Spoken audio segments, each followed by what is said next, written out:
नमस्कार, आप देख रहे हैं SPN 9 न्यूज और मैं हूं आपके साथ मनीष कुमार सैनी। झारखंड में 81 विधानसभा सीटों के लिए चुनावी माहौल बनता हुआ नजर आया और इन 81 विधानसभा सीटों पर 2 चरणों में मतदान हुआ।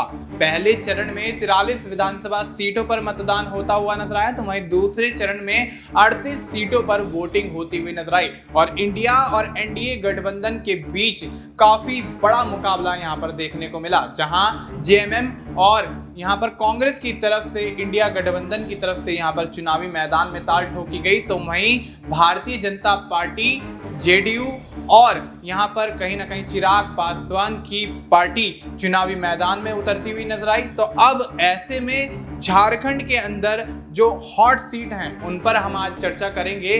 तो आपको सबसे पहले यहां पर बताते चलें कि उन हॉट सीट में कौन कौन सी सीट आती हैं और उन पर कौन कौन सी पार्टी ने अपने प्रत्याशी उतारे हैं। तो अब पहले यहां पर बात कर लेते हैं पोटका विधानसभा की। तो पोटका विधानसभा से मीरा मुंडा भारतीय जनता पार्टी की तरफ से और संजीव सरदार झारखंड मुक्ति मोर्चा की तरफ से चुनावी मैदान में दिखाई दिए। जमशेदपुर पूर्व से पूर्णिमा साहू भारतीय जनता पार्टी की तरफ से, डॉक्टर अजय कुमार कांग्रेस की तरफ से यहां पर चुनावी मैदान में उतरे। जमशेदपुर पश्चिम की अगर बात कर ले तो सरयू राय यहां पर चुनावी मैदान में जेडीयू की तरफ से दिखाई दिए, तो बन्ना गुप्ता कांग्रेस की तरफ से सरयू राय के खिलाफ यहां पर ताल ठोकते हुए नजर आए। रांची की यहां पर बात कर लेते हैं तो सीपी सिंह भारतीय जनता पार्टी की तरफ से, महुआ मांझी जेएमएम की तरफ से। आपको बता दें कि महुआ मांझी जेएमएम की तरफ से जो उम्मीदवार बनाई गई हैं वो काफी ज्यादा यहां पर दबदबा रखती हैं। जेएमएम का यहां पर एक गढ़ रहा है, तो अब यहां पर मुकाबला बेहद दिलचस्प है। बात कर लेते हैं सरायकेला की, जहां से चंपई सोरेन यहां पर चुनाव लड़ते हुए नजर आ रहे हैं भारतीय जनता पार्टी की तरफ से, तो गणेश महली जेएमएम की तरफ से चुनावी मैदान में हैं। तो अब चंपई सोरेन को लेकर भी काफी चर्चाएं यहां पर होती हुई नजर आई। यहां पर विधानसभा चुनाव से पहले चंपई सोरेन का नाम सुर्खियों में रहा। हेमंत सोरेन के यहां पर जेल में जाने के बाद से चंपई सोरेन सत्ता संभालते हुए नजर आए, लेकिन हेमंत सोरेन जब यहां पर वापसी आ जाते हैं, ईडी और सीबीआई की जो उन पर कार्रवाई थी उसके बाद यहां पर जब चंपई सोरेन बाहर आते हैं तो उनको यहां पर सीएम पद की दोबारा कमान चंपई सोरेन सौंपते हुए नजर आते हैं। लेकिन उसके बाद पार्टी में थोड़ी अंतरकलह की वजह से कहीं ना कहीं चंपई सोरेन जेएमएम से किनारा करके भारतीय जनता पार्टी का दामन थाम लेते हैं और उसके बाद अब सरायकेला से चुनावी मैदान में उतरते हुए नजर आ रहे हैं। घाटशिला की बात कर ले तो बाबूलाल सोरेन भारतीय जनता पार्टी की तरफ से, रामदास सोरेन यहां पर जेएमएम की तरफ से हैं और भवनाथपुर से यहां पर भानु प्रताप शाही भारतीय जनता पार्टी की तरफ से चुनावी मैदान में हैं। आनंद प्रताप देव जेएमएम की तरफ से चुनावी मैदान में उतरते हुए नजर आ रहे हैं। बड़का गांव की यहां पर बात करें तो रोशन लाल चौधरी भारतीय जनता पार्टी के प्रत्याशी रहे। अंबा प्रसाद जो कि काफी सुर्खियों में रही और लगातार उनका नाम यहां पर मीडिया के कैमरों में कैद होता हुआ नजर आया, कांग्रेस की तरफ से ताल ठोकती हुई नजर आ रही है। हटिया से नवीन जायसवाल भारतीय जनता पार्टी के उम्मीदवार थे, तो अब अजय नाथ शाहदेव इनके खिलाफ कांग्रेस की तरफ से चुनावी मैदान में उतरते हुए नजर आए और यहां पर दोनों के बीच कहीं ना कहीं समीकरण बहुत ही ज्यादा दिलचस्प बनते हुए नजर आए। कोडरमा की बात कर लेते हैं तो नीरा यादव भारतीय जनता पार्टी की तरफ से उम्मीदवार थी और सुभाष यादव आरजेडी की तरफ से प्रत्याशी बनाए गए और ये एक सीट ऐसी है जिस पर आरजेडी चुनाव लड़ती हुई नजर आ रही है। अब यहां पर भी मुकाबला काफी दिलचस्प है। बरहेट की बात कर लेते हैं, गमालियल हेम्ब्रम यहां पर भारतीय जनता पार्टी की तरफ से मैदान में उतारे गए हैं, जो कि मुख्यमंत्री हेमंत सोरेन के खिलाफ चुनाव लड़ते हुए नजर आ रहे हैं। झारखंड मुक्ति मोर्चा का दबदबा जो है बरहेट सीट पर काफी ज्यादा रहा है और अब ऐसे में मुकाबला बेहद दिलचस्प है, लेकिन फिलहाल देखा जाए तो झारखंड मुक्ति मोर्चा का पलड़ा बरहेट की सीट पर भारी होता हुआ नजर आ रहा है। वहीं अब बची हुई अन्य 2 सीटों पर बात कर लेते हैं जो कि हॉट सीट मानी जा रही हैं। उसमें पहली सीट है गांडे की, जो कि मुनिया देवी यहां पर प्रत्याशी बनाई गई भारतीय जनता पार्टी की तरफ से, तो कल्पना सोरेन जेएमएम की तरफ से ताल ठोकती हुई नजर आई। जामताड़ा की अगर हम यहां बात कर लें, काफी ज्यादा चर्चित सीट रही। सीता सोरेन यहां पर जो कि हेमंत सोरेन की भाभी हैं, वो यहां पर भारतीय जनता पार्टी की प्रत्याशी हैं और इरफान अंसारी कांग्रेस की तरफ से उनके खिलाफ मैदान में हैं। तो इन सभी सीटों पर ज्यादातर यहां पर जेएमएम और कांग्रेस के प्रत्याशियों का पलड़ा भारी होता हुआ नजर आ रहा है। आपको बताते चलें कि इन 81 विधानसभा सीटों पर जो भी समीकरण बनेंगे वो काफी ज्यादा चौंकाने वाले साबित हो सकते हैं। इन सीटों पर बारी बारी यहां पर चर्चा करेंगे। हमारे वरिष्ठ सहयोगी अमन सर मौजूद हैं। सर, बहुत बहुत स्वागत है आपका। सर किस तरह से देखते हैं झारखंड की 81 विधानसभा सीटों पर हुए चुनाव के आंकड़ों को, क्योंकि यहां पर देखा गया कि जेएमएम और कांग्रेस का गठबंधन काफी ज्यादा मजबूत दिखाई दिया और यहां पर वोटर्स का जो झुकाव था वो भी कहीं ना कहीं जेएमएम और कांग्रेस की गठबंधन की तरफ, या यूं कहें कि इंडिया गठबंधन की तरफ रहा। तो क्या लगता है कि एनडीए और इंडिया की ये लड़ाई में कौन सा गठबंधन यहां पर अपनी पैठ और पकड़ को मजबूत बनाता हुआ नजर आएगा? देखिए, बिल्कुल चुनाव हो चुके हैं और आज जबकि आखिरी चरण का चुनाव था और आज के साथ में महाराष्ट्र में चुनाव हो गए, उत्तर प्रदेश में चुनाव हो गए, अब परसों तक हमें वेट करना पड़ेगा जब नतीजे सामने आएंगे। लेकिन उससे पहले जिस तरह से लोगों की से बात करके और लोगों के जो अनुभव हमारे पास तक पहुँचे, उसके आधार पर जो रिपोर्ट तैयार हुई है, जो कैलकुलेशन हम लोगों ने किया है, उसमें बिल्कुल ये बात कही जा सकती है कि लगभग यहाँ पर एक बार फिर जेएमएम और कांग्रेस पार्टी का जो गठबंधन है, यानी कि जो महागठबंधन है, इंडिया गठबंधन है, वो यहाँ बाजी मारता हुआ दिखाई पड़ रहा है। और बीजेपी भी ऐसा नहीं है कि बहुत पीछे है या एनडीए कुनबा जो है बहुत पीछे दिखाई देता है, क्योंकि एनडीए कुनबा भी कह सकते हैं कि लगभग आसपास दिखाई पड़ता है। तो ये आप झारखंड के लिहाज से मानकर चलें कि क्लोज फाइट यहाँ पे बनती हुई नजर आ रही है, क्योंकि हेमंत सोरेन सरकार लगातार 5 साल तक अपना कार्यकाल वो पूरा कर पाई और ये अपने आप में बड़ा दिलचस्प भी रहा है कि कोई एक गठबंधन की सरकार जो है वो लगातार 5 साल तक दूसरी बार झारखंड में देखने को मिली है, क्योंकि अब तक सिर्फ रघुवर सरकार जो थी, वो जो इससे पहले सरकार थी, उसी सरकार ने अपना 5 साल का कार्यकाल पूरा किया है, वरना हमेशा 1 साल, 2 साल, 2.5 साल इस तरह से कह सकते हैं कार्यकाल में सरकारें गिर जाती थी और कोई भी सरकार अपना कार्यकाल पूरा नहीं कर पाती थी। तो अब यहाँ क्या एक बार फिर हेमंत सोरेन का जो जादू है वो बढ़ता हुआ दिखाई पड़ सकता है, क्योंकि देखिए, मैं सुबह आंकड़ों की बात कर रहा था, पढ़ रहा था कि रोजगार के आंकड़े कह सकते हैं कि बड़ी ये उपलब्धि कही जा सकती है झारखंड के लिए कि वहाँ पर जो बेरोजगारी है जी, उसका जो ग्राफ है बहुत तेज नीचे आया है, यानी कि बहुत से लोगों को यहाँ पर रोजगार मिला है। और जो बीजेपी यानी केंद्र सरकार का खुद आंकड़ा है कि 4% के आसपास जो बेरोजगारी अभी है झारखंड में, और ये अपने यहाँ पे बनता है कि यहाँ जो झारखंड की सरकार है उन्होंने जो कार्य किया उसका असर जमीन तक पहुँचता हुआ नजर आ रहा है। इसीलिए जब हम बीच में कुछ लोगों से भी मिले तब उन्होंने भी ये बात कही थी कि भाई झारखंड में हेमंत सोरेन के अलावा उनकी कोई और चॉइस नहीं है। आप देखिए, हेमंत सोरेन को जब उठाकर जेल के अंदर बंद किया गया था तब भी ये बात कही गई थी कि भाई जो आदिवासी मुख्यमंत्री है उसको बीजेपी बर्दाश्त नहीं कर पा रही है, इसीलिए उठाकर जेल में बंद कर दिया। और देखिए, 5-6 महीने जेल में भी रहे। इस दौरान चंपई सोरेन मुख्यमंत्री बन जाते हैं, लेकिन जैसे ही हेमंत सोरेन जेल से बाहर आते हैं, चंपई सोरेन के बाद वो फिर मुख्यमंत्री बन जाते हैं। फिर घटनाक्रम बदलता है झारखंड में और चंपई सोरेन बीजेपी के अंदर जाकर शामिल हो जाते हैं और हेमंत सोरेन लगातार ये दुहाई देते हैं कि बीजेपी डरा धमका कर लोगों को अपने पाले में मिला रही है, क्योंकि चंपई सोरेन का जो इतिहास रहा है पॉलिटिकल, वो पूरे का पूरा जेएमएम के साथ रहा है। लेकिन इतने लंबे वक्त के बाद अचानक से बीजेपी में जैसे वो शामिल हुए हैं, उसको लेकर भी कई लोगों ने ये बातें कही कि भाई अगर जाना ही था तो कुछ समय पहले चले गए होते। इतना लंबा कार्यकाल कह सकते हैं कि जेएमएम के साथ बिताने के बाद आखिर आपको जाने की ज़रूरत क्या थी? आखिर बीजेपी में आप जाएंगे तो क्या आपको सीएम बना दिया जाएगा? तमाम सारी बातें हैं जो लगातार चंपई सोरेन को लेकर कही जाती रही हैं। तो ऐसे में चुनाव जो दिलचस्प है और यहाँ पर इंडिया गठबंधन वर्सेस जो एनडीए की लड़ाई है, उसमें अगर शुरुआती रुझानों में देखें, क्योंकि जो लोगों का नज़रिया सामने आ रहा है उसमें कहीं ना कहीं जो इंडिया गठबंधन है और जो हेमंत सोरेन है, कांग्रेस पार्टी, उनका पलड़ा यहाँ पर भारी दिखाई पड़ रहा है। जी बिल्कुल। तो अब ऐसे में इंडिया गठबंधन यानी कि जेएमएम और भारतीय जनता पार्टी के बीच की ये लड़ाई, ये कहीं ना कहीं अब इंडिया गठबंधन को यहाँ पर काफ़ी ज़्यादा मजबूत करती हुई नजर आ रही। राहुल गांधी और यहाँ पर हेमंत सोरेन ने जिस तरह से चुनावी मैदान में अपनी रैलियों और जनसभाओं के जरिए जनता को साधने का प्रयास किया, उसमें भारतीय जनता पार्टी के लिए थोड़ी बहुत मुश्किल ज़रूर खड़ी होती हुई नजर आ रही है। साथ ही उनके सहयोगी दल, चाहे आरजेडी हो, माफ कीजिएगा, चाहे यहाँ पर जेडीयू हो या अन्य राजनीतिक दल हो, चिराग पासवान भी मैदान में हैं। तो अब ऐसे में इंडिया गठबंधन और एनडीए गठबंधन के बीच की ये लड़ाई काफी ज्यादा दिलचस्प देखी गई और इसका प्रभाव कहीं ना कहीं वोटिंग पर भी पड़ता हुआ नजर आया। अब यहाँ पर कुछ सीटों की हम चर्चा करते हैं, तो उसमें सबसे पहली सीट आती है जमशेदपुर पश्चिम की। जमशेदपुर वेस्ट की सीट पर सरयू राय जेडीयू की तरफ से यहाँ पर प्रत्याशी बनाए गए, बन्ना गुप्ता कांग्रेस के प्रत्याशी, दोनों के बीच यहाँ पर मुकाबला बेहद दिलचस्प देखा गया। लेकिन इस सीट पर जेडीयू की पकड़ काफी ज्यादा मजबूत मानी जा रही है। यानी कि नीतीश कुमार की पार्टी इस सीट पर अपनी पकड़ को मजबूत बनाए हुए है। तो अब ऐसे में सर क्या लगता है, क्या सरयू राय यहां से चुनाव जीतते हुए नजर आएंगे या फिर बन्ना गुप्ता समीकरण को बदलते हुए कहीं ना कहीं अपनी जीत सुनिश्चित कर पाएंगे? देखिए बिल्कुल 2019 में आई थिंक जो इलेक्शन हुए थे वहाँ पर अगर आप समीकरण देखें तो सरयू राय ने मौजूदा मुख्यमंत्री रघुवर दास को हराया था। तो अपने आप में समीकरण ये बन जाते हैं कि यहाँ जेडीयू की ताकत भले ही कितनी है नहीं है वो अलग बात है, लेकिन सरयू राय की यहाँ पर अच्छी खासी ताकत है। और जो निर्दलीय होकर भी मुख्यमंत्री को हरा दे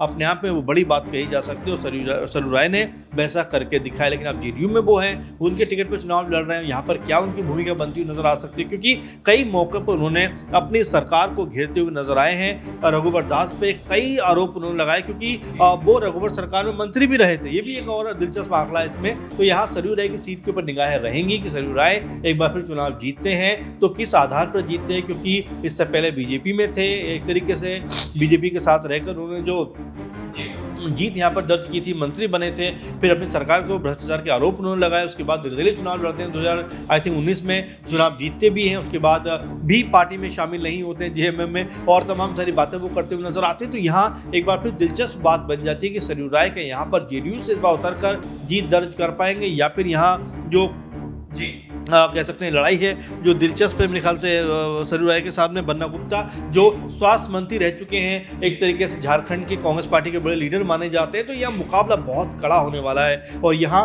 पर जो लगातार आंकड़ेबाजी का खेल है वो बदलता हुआ दिखाई पड़ा, क्योंकि बन्ना गुप्ता भी काफ़ी बड़े नामों में एक माने जाते हैं। और अगर यहाँ पर वो चुनाव जीतते हैं तो ये सरयू राय के लिए, जेडीयू के लिए, बीजेपी के लिए, एनडीए कुनबे के लिए एक बड़े झटके के तौर पर देखा जाएगा। जी बिल्कुल। तो अब ऐसे में सरयू राय और बन्ना गुप्ता के बीच मुकाबला बेहद दिलचस्प है, लेकिन सरयू राय का दबदबा इस सीट पर काफी ज्यादा रहा है। तो अब ऐसे में इसी कड़ी में आगे बढ़ते हुए रांची की सीट की चर्चा कर लेते हैं। एक हॉट सीट, एक बड़ी सीट रांची यहां पर दिखाई देती है। तो इसमें सीपी सिंह भारतीय जनता पार्टी की तरफ से तो महुआ मांझी जेएमएम की तरफ से चुनावी मैदान में प्रत्याशी बनाकर उतारी गई। अब ऐसे में महुआ मांझी की जो पकड़ है, जो वोटर्स पर यहाँ पर उनका जो यहाँ पर पलड़ा है वो भारी यहाँ पर दिखाई देता है। ऐसे में महुआ मांझी की जीत की चर्चाएं लगातार इस सीट पर होती हुई नजर आई हैं, क्योंकि जेएमएम इस सीट पर काफी ज्यादा मजबूत रही है। तो अब ऐसे में यहाँ पर सर क्या लगता है, क्या सीपी सिंह या महुआ मांझी कौन यहाँ पर सीट पे जीत दर्ज करता है? देखिए मुझे ऐसा लगता है कि महुआ मांझी यहाँ पर जीत दर्ज कर सकते हैं, क्योंकि काफी बड़ा नाम बन चुकी है, काफी ज्यादा चर्चा उनकी रहती थी बीते दिनों अगर बात करें। और यहाँ पर जिस तरह रांची की सीट की बात करें, यहाँ पर जो महेंद्र सिंह धोनी भी वोट करते हुए नजर आए थे। तो देखिए जब हमारे जो बड़े लोग हैं और जो बड़े नाम होते हैं अगर वो प्रचार प्रसार करते हैं, वो चुनाव में हिस्सा लेते हैं, तो जाहिर बात है कि चुनाव में लोगों का भी उत्साह बढ़ता हुआ नजर आता है। इसीलिए इस सीट के ऊपर अच्छी खासी वोटिंग भी देखने को मिली। तो कुल मिलाकर स्थिति बड़ी कह सकते हैं स्पष्ट दिखाई पड़ रही है कि यहाँ पर जो पलड़ा है वो कह सकते हैं कि महुआ मांझी जो है वो उनका बढ़ा हुआ नजर आता है। कितना बड़ा जीत, कितनी बड़ी जीत या कितने बड़े अंतर से वो जीत दर्ज कर पाएंगी ये देखने वाली बात होने वाली है। लेकिन फिलहाल शुरुआती उसके कह सकते हैं रुझान पे बात की जाए और जो आंकड़ेबाजी पे बात की जाए, अनुमानित अगर चीज़ों पे बात की जाए, तो यहाँ पर महुआ मांझी का जो पलड़ा है वो थोड़ा सा मुझे भारी दिखाई पड़ रहा है। जी बिल्कुल। तो अब ऐसे में रांची पर महुआ मांझी की पकड़ मजबूत मानी जा रही है, उनका पलड़ा भारी माना जा रहा है, जो कि भारतीय जनता पार्टी के लिए एक बहुत बड़ा संकेत है। और कहीं ना कहीं यहाँ पर अगर बात कर ली जाए सरायकेला सीट की, तो ये सीट काफी ज्यादा चर्चाओं में है। और ऐसे में यहाँ पर चंपई सोरेन जो कि जेएमएम में यहाँ पर एक महत्वपूर्ण भूमिका निभा चुके हैं, हेमंत सोरेन के जेल जाने के बाद मुख्यमंत्री पद पर यहाँ पर काबिज होते हुए नजर आए, उनकी कुर्सी को संभालते हुए नजर आए। लेकिन हेमंत सोरेन के लौटने के बाद यहाँ पर जब उनको वापस यहाँ पर कुर्सी सौंप देते हैं चंपई सोरेन, तो उसके बाद से कहीं ना कहीं दोनों के बीच यहाँ पर अनबन का माहौल देखा जाता है। पार्टी में बगावत के सुर उठने लग जाते हैं, जिसके चलते चंपई सोरेन भारतीय जनता पार्टी की तरफ अपना रुख दिखाते हैं और भारतीय जनता पार्टी में शामिल हो जाते हैं। सरायकेला से भारतीय जनता पार्टी ने उम्मीदवार तो बना दिया है और उनकी पकड़ इस सीट पर मजबूत है। तो क्या यहाँ पर सर चंपई सोरेन भारतीय जनता पार्टी की तरफ से जीत सुनिश्चित कर पाएंगे या फिर गणेश महली कुछ समीकरण बदल सकते हैं? देखिए बिल्कुल चंपई सोरेन को लेकर लगातार यही बातें कही जा रही थी कि भाई आप मुख्यमंत्री बने, जेएमएम में आपने इतनी बड़ी ख्याति प्राप्त की, लेकिन आप बीजेपी में शामिल हो गए, तो क्या बीजेपी में जाकर आपको मुख्यमंत्री के पद के तौर पर देखा जा सकता है? कोई जवाब उनके पास नहीं था। तो कुल मिलाकर स्थिति स्पष्ट है कि यहाँ पर अगर बीजेपी में उनकी जीत भी होती है तो भी कोई बड़ा इम्पैक्ट क्रिएट करते हुए नजर नहीं आ सकते हैं, और कोई बड़ा महकमा भी मुझे नहीं लगता है कि चंपई सोरेन के हिस्से आने वाला है, क्योंकि जिस उम्मीद के साथ बीजेपी उनको लेकर आई थी जी वो उम्मीद मेरे ख्याल में पूरी होती बीजेपी को नजर नहीं आ रही। इसीलिए बीजेपी ने उनके नाम को लेकर कोई चर्चा नहीं की, और खुद जो चंपई सोरेन है वो भी खामोशी से अपना काम करते रहे। तो यहाँ आप समझ सकते हैं, क्योंकि मंच पे जब अमित शाह जो गृह मंत्री हैं और बीजेपी के चाणक्य माने जाते हैं वो बैठे हुए थे, तो चंपई सोरेन को 2 बार इधर आइए करके बुलाते हैं, नहीं कि सम्मान सूचक जो शब्द होता है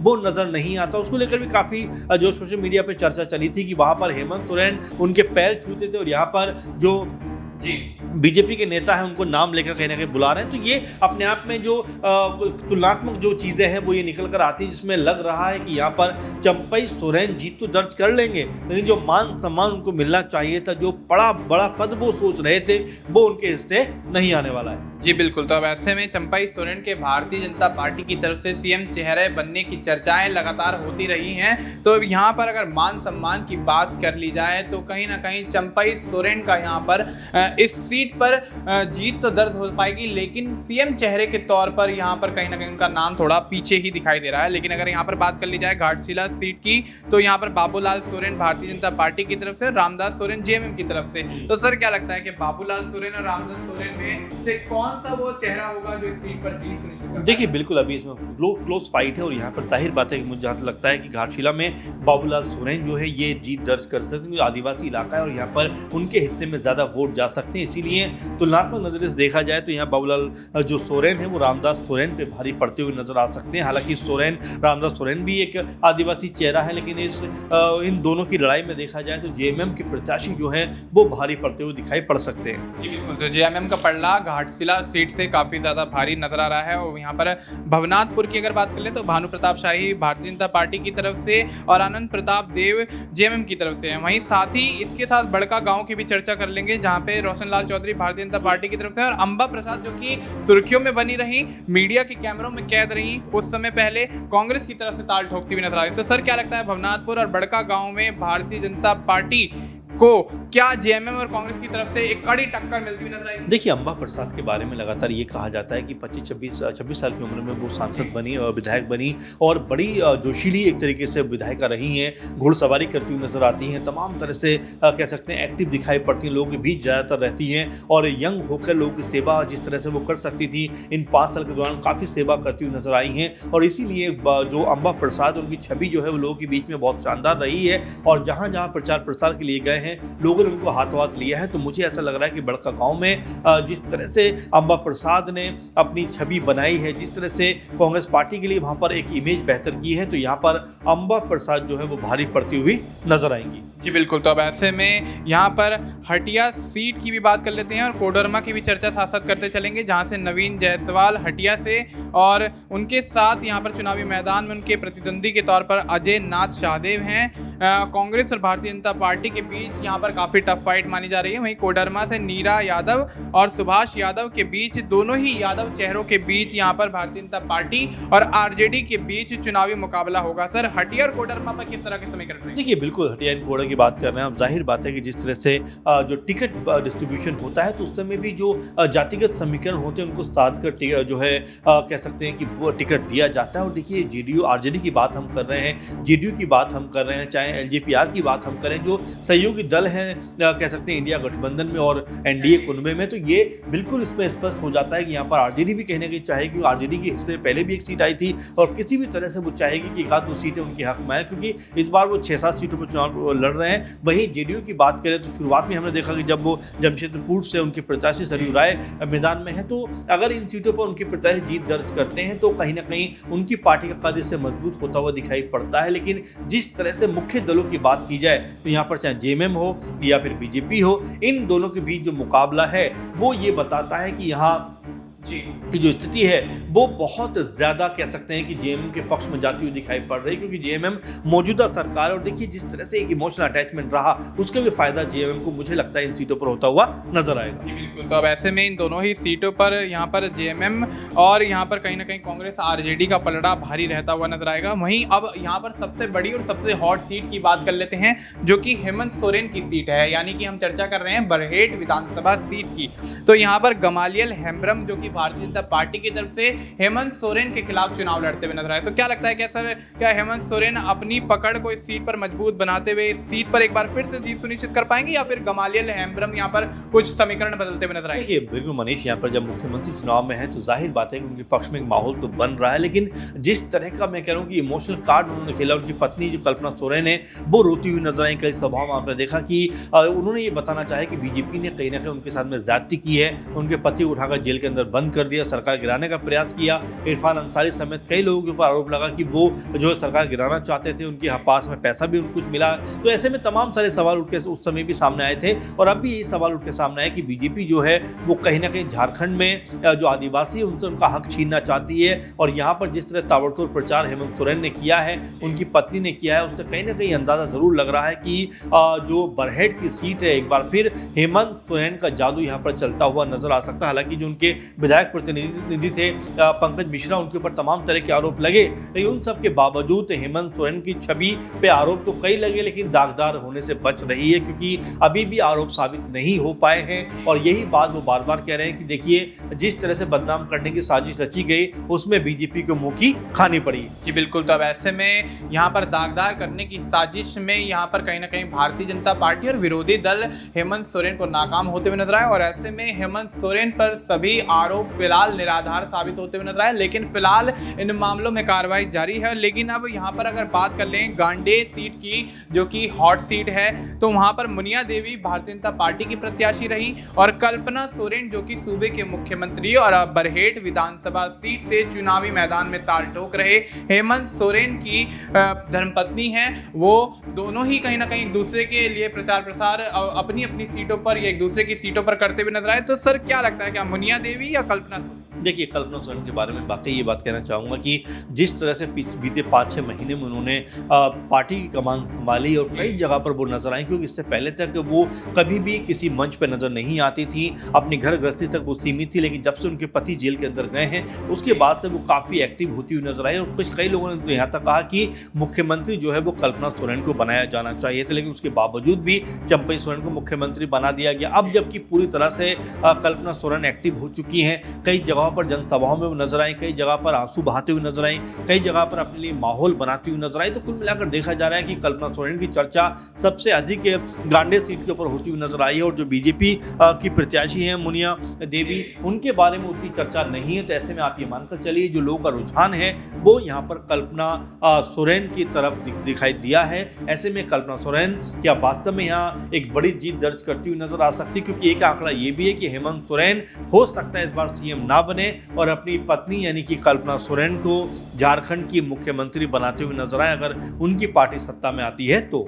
जी बिल्कुल। तो अब ऐसे में कल्पना सोरेन अगर गांडे से ये विधानसभा का चुनाव जीत जाती हैं, क्योंकि सर ने जिस तरह से समझाया कि हेमंत सोरेन के जेल जाने के बाद या उन पर ईडी सीबीआई की कार्रवाई के दौरान कहीं ना कहीं चुनावी मैदान में कमान संभालती हुई नजर आई, पार्टी की बागडोर एक तरह से पूरी तरह से उनके हाथ में थी, और उससे पहले कहीं से कहीं तक दूर दूर तक भी यहाँ पर कल्पना सोरेन का राजनीति से कोई नाता नहीं था, और एकदम यहाँ पर चुनावी मैदान में आना, एक्टिव होना, पार्टी के लिए हर वो संभव प्रयास करना जिससे पार्टी मजबूत हो सके। तो कल्पना सोरेन गांडे सीट से क्या विधानसभा चुनाव जीत पाएंगी, ये भी एक बड़ा सवाल इस वक्त झारखंड की राजनीति में बनता हुआ नजर आ रहा है। अब आखिरी और यहाँ पर 13 नंबर की सीट पर हम बात कर लेते हैं, जो कि हमारी लिस्ट में 13वें नंबर पर सीट आती है, वो है जामताड़ा। तो जामताड़ा में सीता सोरेन जो कि हेमंत सोरेन की भाभी हैं, भारतीय जनता पार्टी के अंदर वो अब लंबे समय से मौजूद रही, उनके यहाँ पर तमाम चीज़ों में सहभागिता दिखाती रही। तो अब जामताड़ा से भारतीय जनता पार्टी ने सीता सोरेन को मैदान में तो उतार दिया, लेकिन उनके खिलाफ कांग्रेस की तरफ से इरफान अंसारी मैदान में है। तो क्या लगता है कि सर सीता सोरेन और इरफान अंसारी के बीच की यह फाइट कौन जीत पाएगा? देखिए बिल्कुल सीता सोरेन की आप जिक्र कर रहे हैं आप, जाहिर बात है कि हेमंत सोरेन की भाभी हैं, पिछली बार वो जेएमयू की तरफ से ही विधायक बनी थी, लेकिन इस बार जिस तरह से वो अलग हुई हैं, बीजेपी में जाकर शामिल हुई हैं, तो हर किसी को इससे हैरान कर दिया कि भाई अपने परिवार की पार्टी छोड़कर बीजेपी में वो शामिल हो गई हैं, तो यहाँ क्या बीजेपी उनको मुख्यमंत्री बतौर क्या आगे बढ़ाएगी? क्योंकि मुख्यमंत्री बनने की चाहत जो है वो सीता सोरेन के अंदर शुरुआत से ही देखने को मिलती है, क्योंकि वो ये कहती रही हैं कि उनके पति दुर्गा सोरेन ही मुख्यमंत्री बनने चाहिए, तो और मुख्यमंत्री उनके बाद कोई बनता तो वो मेरा नंबर आना चाहिए। तो क्या बीजेपी में जाकर वो मुख्यमंत्री के दावेदार हैं? एक बड़ा सवाल उभर कर सामने आता है। और यहाँ पर इरफान अंसारी का जिक्र कर रहे हैं, कांग्रेस पार्टी के नेता हैं, बड़े नेताओं में शुमार किए जाते हैं, लेकिन जिस तरह से बीते समय पे उनका भी नाम सरकार गिराने वाले लोगों की लिस्ट में शामिल हुआ था, पकड़े भी गए थे, कुछ पैसा भी उनके पास से बरामद हुआ था, उसके बाद वो कहने लगे कि ये पैसा जो था वो गरीब बच्चों के लिए वो सामान लाकर बांटने वाले थे, उसका पैसा था, और तमाम तरह से इसको गलत तरीके से प्रचारित किया गया। उसके बाद वो वापस आते हैं, कांग्रेस पार्टी को मजबूत करते हैं, कांग्रेस पार्टी फिर उनको टिकट देती हुई नजर आती है। तो जामताड़ा में भी बहुत क्लोज फाइट है, क्योंकि यहाँ पर सीता सोरेन लगातार जिस तरह से इमोशन के साथ में आई हैं, वहीं इरफान अंसारी ने कहा है कि भाई जिस तरह सरकार ने काम किया है 5 साल तक, वैसा ही काम सरकार जो है आने वाले 5 साल तक करती हुई नजर आएगी। तो एक क्लोज फाइट है यहाँ पर मुझे लगता है, और सीता सोरेन और इरफान अंसारी में ये टक्कर जो है बहुत कांटे की नजर आती है। लेकिन फिर भी अगर आपको एक नाम लेना चाहें तो मुझे यहाँ पर लगता है कि सीता सोरेन एक हद तक जो है वो इरफान अंसारी पे भारी पड़ती हुई नजर आ सकती हैं, लेकिन इसके बावजूद इरफान अंसारी को भी कम आंकना मेरे ख्याल से सही नहीं होगा, क्योंकि इरफान अंसारी के पक्ष में जितने लोगों से यहाँ पर बात की गई, जितने लोगों का फीडबैक मिला है, लोगों ने यही कहा है कि वो भी लगभग सीता सोरेन के बराबर खड़े हुए हैं। तो कुल मिलाकर ये फाइट, ये जो कह सकते हैं यहाँ पर जो आपस की चुनावी जो जंग है, उसमें दोनों ही जो प्रतिद्वंदी हैं वो मजबूत दिखाई पड़ते हैं, लेकिन फिर भी 19-20 की लड़ाई में ऐसा लगता है कि सीता सोरेन जो है इरफान अंसारी पे एक कदम जो है बढ़त बनाए हुए हैं। जी बिल्कुल। तो अब ऐसे में जामताड़ा विधानसभा सीट पर सीता सोरेन और इरफान अंसारी के बीच कड़ा मुकाबला देखा गया, और अब ऐसे में दोनों का ही पलड़ा यहाँ पर कहीं ना कहीं सीट पर भारी है, और लगभग बराबरी की टक्कर यहाँ पर दोनों के बीच देखी जा रही है। तो अब ऐसे में इन सभी विधानसभा सीटों पर होने वाले चुनाव के बाद जो परिणाम यहाँ पर अब सामने आने वाले हैं, क्योंकि चुनाव तो 2 चरणों में संपन्न हो चुका है, लेकिन अब जो परिणाम सामने आने वाले हैं उसमें किस तरह के समीकरण यहाँ पर देखे जाएंगे, जो एग्जिट पोल निकल कर आएगा, जो चुनावी आंकड़े सटीक निकल कर आएंगे, उन पर हम आपको लगातार अपडेट करते रहेंगे। और फिर उसके बाद यहाँ पर लगभग खुलासा होता हुआ नजर आएगा कि झारखंड के अंदर कौन से गठबंधन ने या कौन सी पार्टी ने अपनी मजबूती यहाँ पर दिखाते हुए चुनावी मैदान में ताल ठोकने के बाद अपनी जीत को सुनिश्चित किया है। फिलहाल के लिए इतना ही। बाकी देश और दुनिया से जुड़ी तमाम जानकारी के लिए आप देखते रहिए SPN9 न्यूज।